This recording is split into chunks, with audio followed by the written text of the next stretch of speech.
লুমো festival যেটা ফিনল্যান্ডের উলু সিটির একটা সিগনিফিকেন্ট ফেস্টিভ্যাল যেটা প্রতি বছর নভেম্বরে হয়ে থাকে। তো এই বছর নভেম্বরের 22 থেকে 24 তারিখ ছিল লুমো ফেস্টিভ্যাল। যেহেতু এটা আমার ফার্স্ট টাইম ছিল তো ভাবলাম আপনাদের সাথেও একটা ছোট্ট ভিডিও ব্লগ আকারে শেয়ার করি। আসসালামু আলাইকুম, হাই, আমি খাদিজা আক্তার। আপনাদের সবাইকে আমার নতুন আরেকটা ভিডিওতে ওয়েলকাম জানাচ্ছি। লুমো একটা ফিনিশ ওয়ার্ড, এটা মানে হচ্ছে ইনহ্যান্সমেন্ট বা একটা ম্যাজিক্যাল অ্যাটমসফিয়ার। লুমো ফেস্টিভ্যালটা স্টার্ট হয়েছে 2013 থেকে উলুতে, তারপর থেকে প্রতি বছর এটা সেলিব্রেট করা হয়। পিছনের যে বিল্ডিংটা, এটার মধ্যে যে লাইটিং প্লাস মিউজিক ছিল, এটার মাধ্যমে ওরা অ্যাকচুয়ালি ওদের হিস্ট্রি কালচার এটাকে রিপ্রেজেন্ট করে।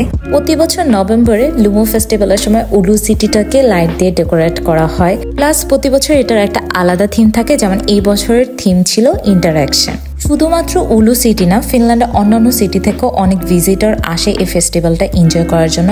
আমরা কিছু গিফটও পেয়েছিলাম লুমো ফেস্টিভ্যালে, কি রিং আর চকলেট পেলে যে কোনো মানুষই হ্যাপি হয়, তো আমরাও হ্যাপি ছিলাম। আমরা র্যান্ডমলি ঘোরাঘুরি করছিলাম, তখন একটা ফটোগ্রাফার এসে বলে যে আমাদেরকে একটা ছবি তুলে দেবে সবাইকে। এরপর বলে যে কিছুক্ষণ ওয়েট করতে, কারণ এরপর আমাদের ছবিটা একটা বড় স্ক্রিনে দেখানো হবে। এই যে এখানে মানুষ দেখতে পাচ্ছেন, এরা ম্যাক্সিমামই ওয়েট করছে ওনাদের ছবিটা দেখার জন্য ডিসপ্লেতে। ফাইনালি আমাদের ছবি চলে আসলো। একটার পর একটা ছবি আসছিল যাদের ছবি ক্যাপচার করেছে। লুমো ফেস্টিভ্যালে আমি একটু ডিফারেন্ট টাইপের লুক করার ট্রাই করেছিলাম। ইউজুয়ালি আমি যে টাইপের লুক করি তা থেকে একটু আলাদা। হোল লুমো ফেস্টিভ্যালের একটা ম্যাপ দেওয়া ছিল, যেটার মাধ্যমে আপনি অ্যাকচুয়ালি দেখতে পারবেন যে কোথায় কোথায় লুমো ফেস্টিভ্যালটা হচ্ছে। এই যে লাইট দিয়ে একটা টাওয়ারের মতো করা হয়েছে, এটা মেনলি হচ্ছে বাথটাবকে রিসাইকেল করে ওরা লাইটিং দিয়ে খুব সুন্দর করে এটাকে প্রেজেন্ট করেছে। ফিনল্যান্ডে উইন্টার টাইমে দেখা যায় ম্যাক্সিমাম টাইমে ডার্ক থাকে, তো তখন মানুষ একটু ডিপ্রেস হয়ে যায় যেহেতু দিনের আলোটা অনেক কম দেখে।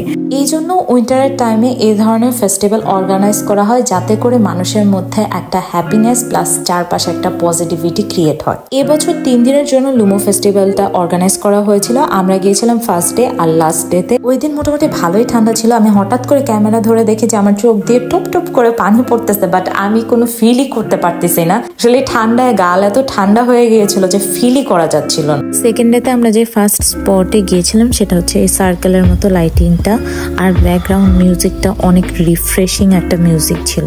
ব্যাকগ্রাউন্ডের লাইটের সাথে আমার জ্যাকেট আর আউটফিট একদম পারফেক্টলি ম্যাচ হয়ে গিয়েছিল। আর এখানে মানুষের ভিড় ভালোই ছিল এই স্পটটায় এই লাইটিংটা দেখার জন্য।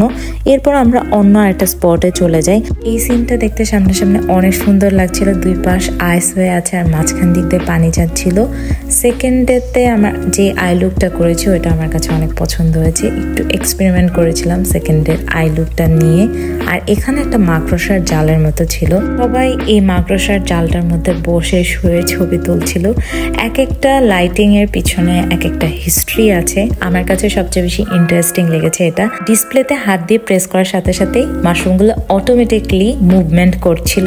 এই ফেস্টিভ্যালটা মেনলি আর্ট, ক্রিয়েটিভিটি এবং টেকনোলজিকে প্রমোট করে থাকে, প্লাস একটা কমিউনিটি এঙ্গেজমেন্টও হয়। অনেক স্টলও বসেছিল। এই যে মাস্কগুলো দেখতে পাচ্ছেন, এগুলা প্রাইস ছিল 50 ইউরো করে। এবার লুমো ফেস্টিভ্যালটা আমি পুরোপুরি এক্সপ্লোর করতে পারিনি, কারণ একটা স্পট থেকে আরেকটা স্পট অনেক দূরে, ভালোই হাঁটা লাগে, প্লাস ঠান্ডা স্নো এর মধ্যে দিয়ে এত হাঁটা পসিবল না। ওই দিন এত জায়গায় গিয়েছিলাম যে হেঁটে অনেক টায়ার্ড হয়ে গিয়েছিলাম, তাই বাসায় এসে একটা ঝটপট নাস্তা করি চিজ পিজা আর ফ্রেঞ্চ ফ্রাই দিয়ে।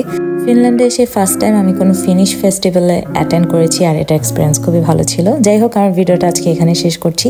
দেখা হবে অন্য কোনো নতুন ভিডিওতে। খোদা হাফেজ।